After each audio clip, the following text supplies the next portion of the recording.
आहे। एक महत्त्वाची बातमी पुढची देखील मृत्यूनंतर देखील कोरोना रुग्णांची हेळसांड सुरू असल्याचं बघायला मिळतंय। पॅकिंग किट अभावी एका कोरोना रुग्णाचा मृतदेह अनेक तास पडूनच होता।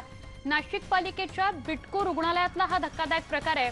कधी स्मशानभूमीत जागा मिळत नाही तर कधी ॲम्ब्युलन्स मिळत नाही, कधी पॅकिंग किट मिळत नसल्याचा धक्कादायक प्रकार समोर येतोय।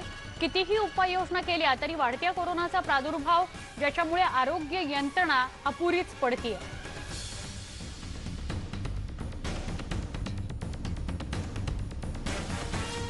या दवाखान्यामध्ये अतिशय गंभीर परिस्थिती आहे। या ठिकाणी स्टॉक कमी आहे। एखादा पेशंट मेला तर त्याच्याकडे लक्ष द्यायला कोणी नाही।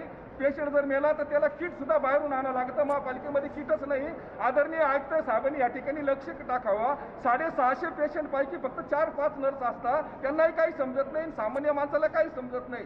या ठिकाणी दवाखान्यामध्ये चौकशी केली पाहिजे। या ठिकाणी जे सुरक्षा गार्ड आहे ते 6-6 महिन्यापासून त्यांना पगार नाही, टेम्पोररीची भरती त्यांना पगार नाही।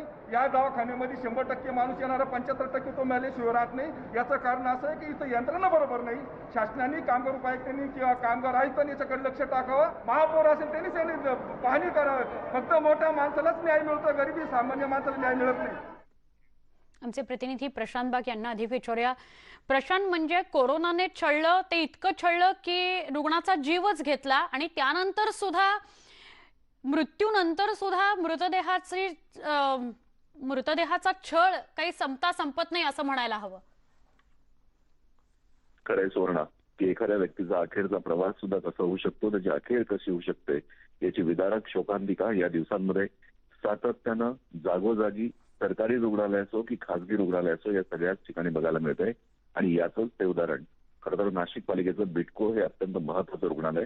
याच ठिकाणी सगळ्या प्रकारची व्यवस्था सातत्यानं असल्याचा दावा प्रशासनाच्या माध्यमातून केला जातो।